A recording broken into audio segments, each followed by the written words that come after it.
प्रिय विद्यार्थियों, पिछले वीडियो में हमने देखा कि गौरी की मृत्यु के बाद ऐबक जब गद्दी पर बैठा, लाहौर के सिंहासन पर आरूढ़ हुआ तो उसके सामने अनेकों कठिनाइयां हैं, लेकिन ऐबक ने अपनी बुद्धिमत्ता से इन समस्याओं से पार भी पाई। मेरा प्रश्न यह था कि गौरी के प्रतिनिधि के रूप में ऐबक की उपलब्धियां ज्यादा अच्छी थी या एक शासक के रूप में उसकी उपलब्धियां ज्यादा महान हैं? इस पर हम थोड़ा सा देखेंगे। हमने प्रतिनिधि के रूप में देख लिया, अब शासक के रूप में हम देख रहे हैं। तो ऐबक ने, हम उसकी उपलब्धियों की बात करें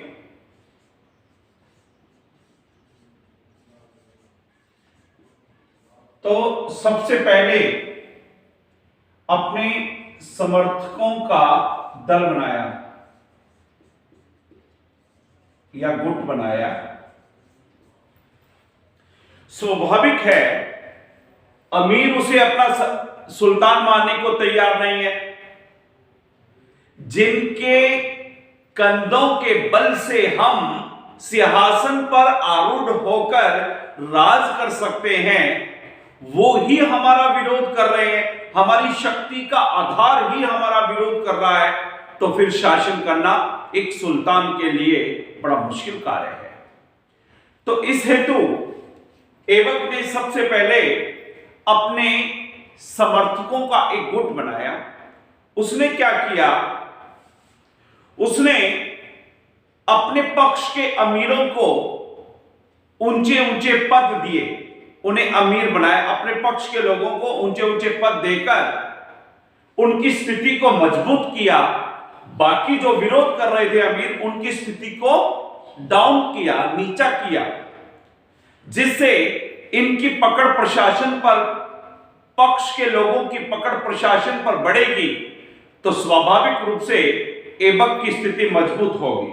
फिर विरोधी जो हैं, उनमें से कुछ विरोधियों का दमन भी उसने किया। अपने समर्थकों को ऊंचे पद पर बिठाकर उनकी स्थिति को मजबूत किया। फिर उसने वैवाहिक संबंधों के द्वारा भी अपनी स्थिति को मजबूत किया।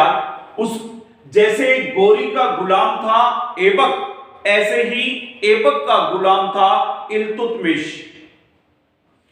अपनी पुत्री का विवाह अपने ही गुलाम, जो कि बड़ा योग्य था, इल्तुतमिश जिसका नाम था, उसके साथ करके उसको बाद में बदायूं का सूबेदार बना देगा।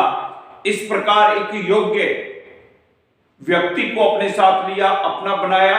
हालांकि गुलाम उसके साथ ही रहता है इल्तुतमिश, लेकिन उसे ऊंचा पद देकर बदायूं का सूबेदार बनाकर इस क्षेत्र में अपनी पकड़ को मजबूत बनाया।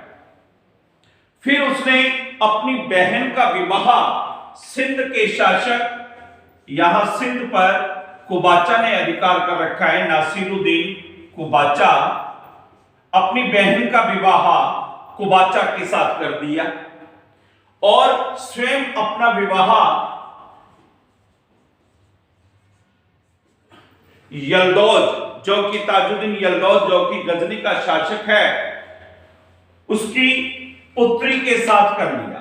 इस प्रकार 3 वैवाहिक संबंधों के द्वारा, ये बिल्कुल सही नहीं है, समझाने के लिए थोड़ा नीचे की साइड आते हैं। इल्तुतमिश को बदायूं का सूबेदार बना दिया, अपनी पुत्री का विवाह उसके साथ कर दिया, अपनी बहन का विवाह सिंध के शासक नासिरुद्दीन कुबाचा के साथ कर दिया, स्वयं अपना विवाह उसने गजनी के शासक यल्दौज की बहन के साथ, पुत्री के साथ कर लिया।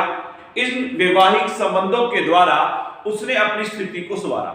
देखिए, बात को समझने की कोशिश कीजिए कि चाहे ये लोग अब विरोध करेंगे, अंदर से ये ऐबक के खिलाफ है, लेकिन बाहर एक संदेश ये जा रहा है कि ऐबक के संबंध इतने बड़े लोगों के साथ हैं, यदि ऐबक पर कोई संकट आता है तो ये लोग उसकी सहायता के लिए आकर खड़े होंगे, क्योंकि ये उसके संबंधी हैं, रिश्तेदार हैं।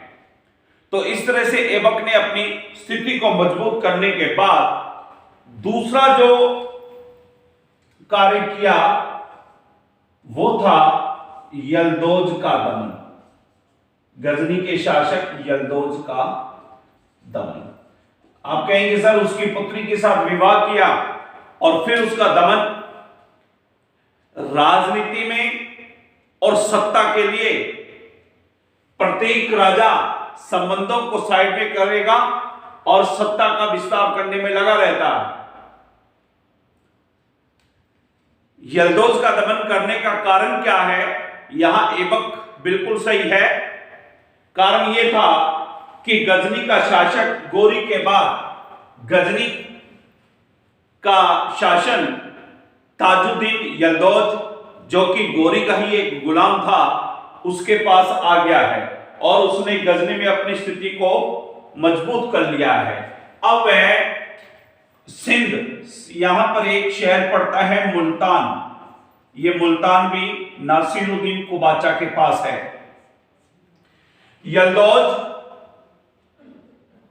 कुबाचा के राज्य मुल्तान पर या सिंध पर आक्रमण करके दिल्ली को, यानी कि लाहौर और दिल्ली को हथियाने की योजना बना रहा है। यानी कि यल्दौज बड़ा महत्वाकांक्षी हो गया है। वो इधर अधिकार करके अपनी स्थिति को सुदृढ़ करने के बाद अब वह लाहौर और दिल्ली यानी कि भारत का स्वामी बनने के सपने देख रहा था। ये बात ऐबक को भी पता चल गई। ये बातें छिपी तो नहीं रहती कि वो भारत का, यल्दौज जो है भारत का स्वतंत्र सुल्तान बनने का स्वप्न देख रहा है। अतः उसकी महत्वाकांक्षा को देखते हुए ऐबक ने कुबाचा को अपने साथ लिया और यल्दौज से पहले ही गजनी पर आक्रमण कर दिया। परिणाम यह हुआ कि यल्दौज जो इधर है, अभी गजनी में नहीं है, थोड़ा आगे है, वो हार गया है और हारने के बाद यल्दौज भाग गया। अब यल्दौज तो भाग गया, इधर गजनी की गद्दी खाली होते ही गजनी के लोगों ने ऐबक को आमंत्रित किया कि आप आइए और गजनी पर शासन कीजिए। तो यहां के लोगों को बुलाने से, और चूंकि गजनी की गद्दी खाली है और इधर मैंने आपको समस्याओं में बताया था कि ख्वारिज्म के शाह का आक्रमण होने वाला है, कहीं ख्वारिज्म का शाह गजनी की खाली गद्दी को देखकर उस पर अधिकार न कर ले, ऐबक गजनी गया और उसने वहां की बागडोर अपने हाथ में संभाल ली। लेकिन 40 दिन के शासन में ही गजनी की जनता ऐबक से ऊब गई, उन्हें पसंद नहीं आया ऐबक का शासन। अतः 40 दिन बाद ही ऐबक को गजनी छोड़ना पड़ा, वापस आ जाएगा वो लाहौर। लेकिन इस गजनी विजय से लाभ क्या हुआ ये समझिएगा। लाभ ये हुआ है कि गोरी के बाद यल्दौज गजनी की गद्दी पर बैठ गया और बैठने के बाद वो दावा कर रहा था कि हे ऐबक, लाहौर कल तक गजनी के अधिकार क्षेत्र में आता था, अब आप, मैं यहां का शासक बन गया हूं और आप यहां शासन कर रहे हैं, तो मेरे अधीन रहते हुए यहां शासन कीजिए। तो यल्दौज के बाद जो भी गद्दी पर बैठता गजनी की, वो ऐबक पर यही दावा करता कि आप हमारे अंडर में आते हैं, इसलिए आप हमारे अधीनस्थ के रूप में लाहौर पर, भारत पर राज कीजिए। लेकिन अब ऐबक ने गजनी को जीत लिया है, इस तरह से वो चैप्टर ही क्लोज हो गया। अब कोई दावा नहीं कर पाएगा, क्योंकि अब लाहौर ने गजनी को जीत लिया है। तो ऐबक ये कह सकता है कि मैंने गजनी को जीता, अब गजनी मेरे अधिकार क्षेत्र में आता है, ये दावा कर सकता है। तो इस प्रकार अपनी सूझबूझ से ऐबक ने लाहौर यानी कि दिल्ली को, यानी कि भारत को, कुछ भी कहिए, मध्य एशिया की गजनी की राजनीति में नहीं फंसने दिया।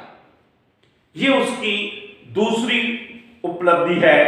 तीसरी उपलब्धि है जो कि सबसे बड़ी उसके लिए समस्या थी, ऐबक का दासत्व, तो उसने दासता से मुक्ति का प्रमाण पत्र प्राप्त कर लिया है।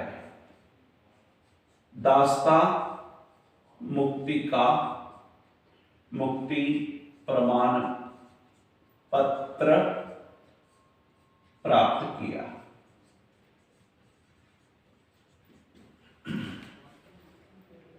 देखिए, मैंने आपको कहा था कि ऐबक जब गद्दी पर बैठा, उसने जो उपाधि धारण की थी वो गोरी के द्वारा दी हुई मलिक और सिपह सालार की उपाधि थी। उसने सुल्तान की उपाधि धारण नहीं की, न अपने नाम का खुतबा पढ़वाया। खुतबा शुक्रवार की नमाज में, यदि एक राजा जिस राज्य क्षेत्र में अधिकार कर लेता है, उस अधिकार क्षेत्र में आने वाली जितनी भी मस्जिद होंगी, मैं आपको साधारण मोटे शब्दों में समझा रहा हूं, शुक्रवार की नमाज में उस राजा का नाम आएगा, उस सुल्तान का नाम आएगा, जिससे वहां की प्रजा को पता चल जाता है कि हमारा सुल्तान, हमारा राजा कौन है। तो गद्दी पर बैठते समय ऐबक ने मलिक और सिपह सालार की उपाधि ही धारण की, सुल्तान की नहीं।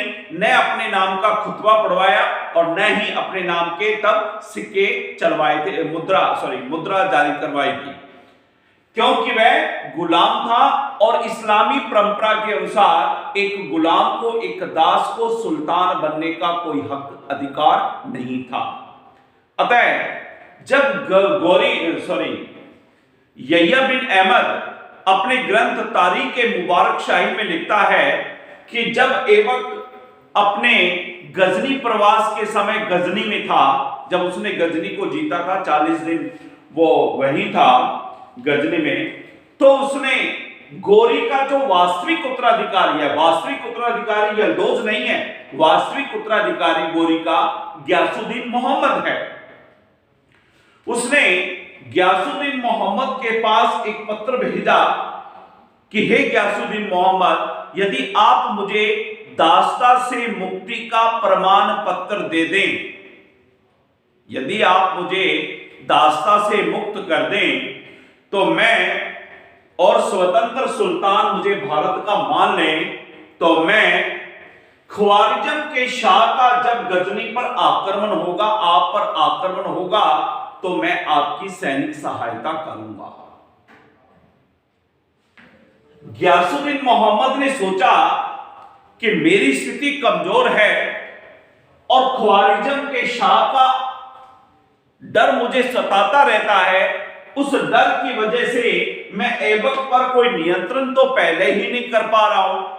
यदि मैं ऐबक को भारत का स्वतंत्र सुल्तान मानकर दासता से मुक्ति का प्रमाण पत्र दे दूंगा, तो गजनी पर आक्रमण के समय ऐबक ख्वारिज्म के शाह के विरुद्ध मेरी सहायता कर देगा। यह सोचकर गियासुद्दीन मोहम्मद ने 1208 ईस्वी में ऐबक के पास राजदंड, खिलत कहते हैं राजसी पोशाक को, राजदंड, दासता मुक्ति का प्रमाण पत्र और खिलत ऐबक के पास भेज दी। इस प्रकार 1208 ईस्वी में ऐबक दासता से मुक्त हो जाता है और दासता मुक्ति का प्रमाण पत्र हासिल करके अब वह वैधानिक रूप से भारत का निरंकुश स्वतंत्र सुल्तान बन गया। आज इतना ही, इससे आगे नेक्स्ट वीडियो में। Thank you.